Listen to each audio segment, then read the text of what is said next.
The letter came on a Tuesday. Denise was 47, and she had been fighting the same $4,000 credit card balance for almost 3 years. Minimum payments, late nights, a second job for a while. And then the letter, from the bank, using a word she'd never seen before, charged off. She read it twice. She thought it meant it was over. She thought the bank had finally given up, written her off, taken the loss. For about a week, she felt something close to relief. She had it exactly backwards. The bank hadn't lost anything. By the time that letter reached her mailbox, the bank had already collected more money from Denise than the debt was ever worth. The loss printed on that letter was, quietly, one of the most profitable things that account would ever do. And in about 30 days, a company Denise had never heard of, a company that bought her debt for less than the price of a cup of coffee, was going to start calling. Here's the part almost nobody explains. A credit card company does not make its money despite your struggle. In many cases, it makes its money because of it. The interest, the fees, the default, and even the failure. Each one is a separate revenue stream. You are not the loss. You are the product. And by the end of this video, you'll see exactly how the machine turns your worst financial moment into someone's profit.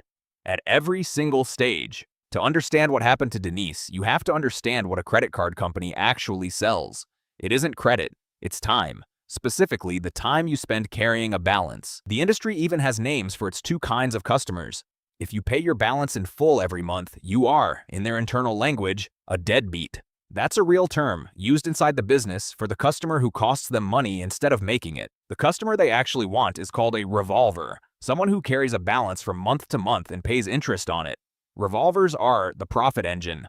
In 2022 alone, credit card companies charged Americans more than $105 billion in interest and about $25 billion in fees. The overwhelming majority of that interest comes from people carrying balances, people who are, by definition, already stretched. And the price of that time is steep. The average credit card interest rate in recent years has climbed above 20%. At a rate like that, a balance you carry for a few years quietly generates a mountain of interest. Not all at once, a little every month, invisibly for years. This is the first thing they don't tell you. The profit is front-loaded. It's collected during your struggling years. The years you're making minimum payments and barely keeping up. Every month Denise sent in her payment, most of it wasn't shrinking her debt. It was paying rent on the money she'd already borrowed. So by the time she'd spent 3 years fighting a $4,000 balance, the bank had already been paid, over and over, in interest and fees.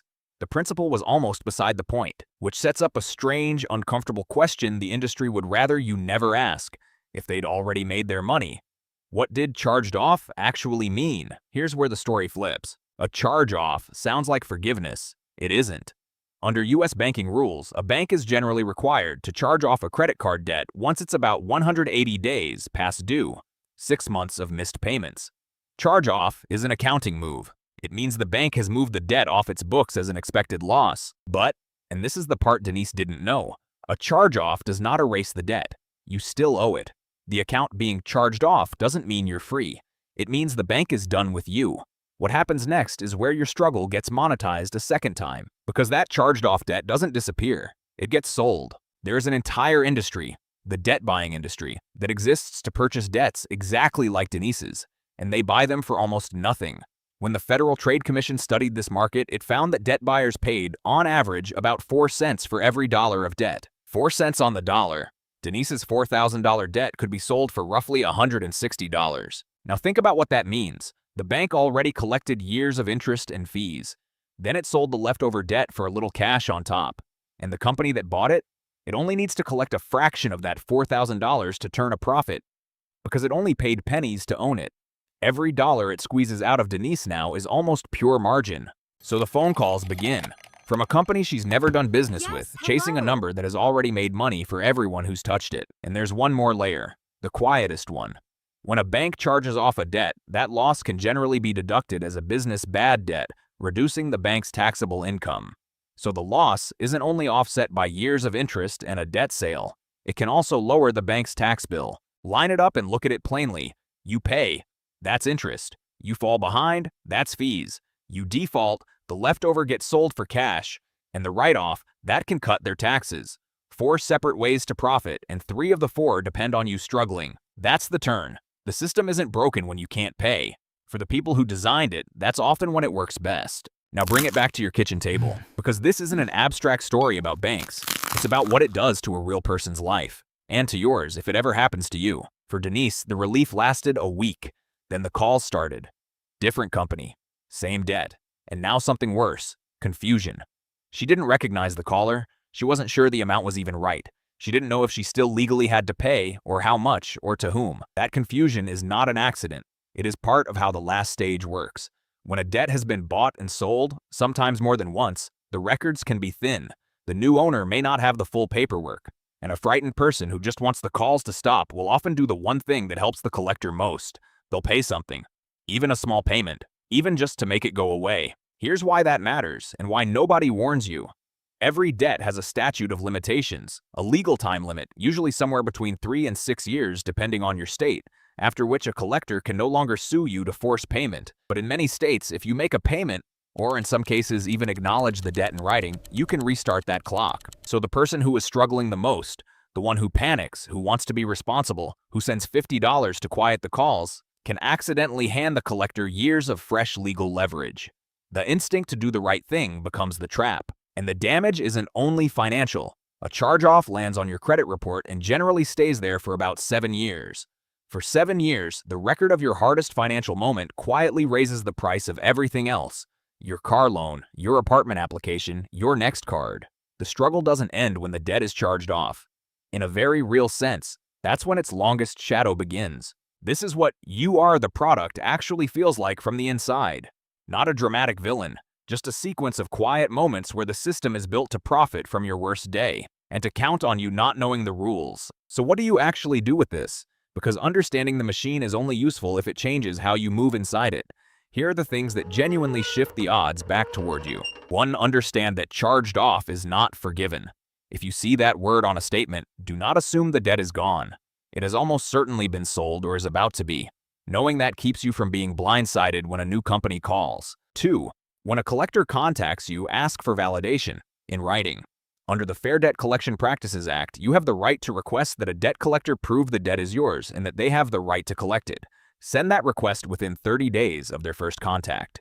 Because debts are sold so cheaply and with such thin paperwork, a surprising number of collectors simply can't validate, and legally, they must stop collecting until they do. 3. Know your statute of limitations before you pay a cent. Look up the limit in your state. If the debt is already past it, it's called time barred, and a collector generally can't win a lawsuit to force you to pay. Do not make a payment or sign anything acknowledging an old debt until you know where that clock stands, because you could restart it. 4. Remember what they paid for it. If a debt buyer bought your debt for pennies on the dollar, there is real room to negotiate a settlement for far less than the full balance, and to get any agreement in writing before you pay. 5. Pull your credit reports and check the dates. You're entitled to free reports, and a charge-off should fall off after about 7 years from the original delinquency, not from when it was sold. Collectors sometimes re-age debt to make it look newer than it is, which is illegal. Catching that can clear your record years earlier. None of these are loopholes. They're just the rules. The same rules the collection industry counts on you never learning. So let's put the whole machine back together, because once you see it, you can't unsee it. You pay interest during your struggling years, and that interest is front-loaded, collected long before you ever fall behind. You miss payments, and fees pile on. After about 6 months, the bank charges the debt off, but that's an accounting move, not forgiveness, and you still owe it. The leftover gets sold to a debt buyer for around 4 cents on the dollar, so someone still profits from chasing you.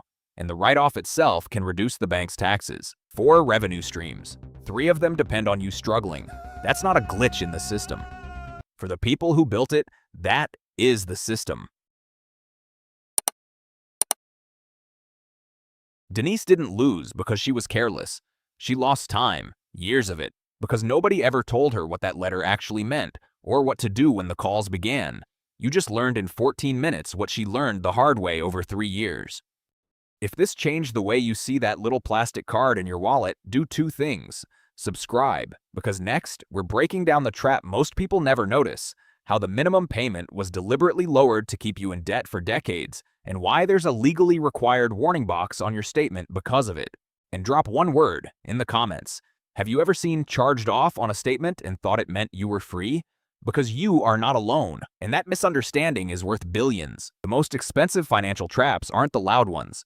They're the quiet words on a letter that arrives on an ordinary Tuesday, the ones designed so that even when you lose, they've already won.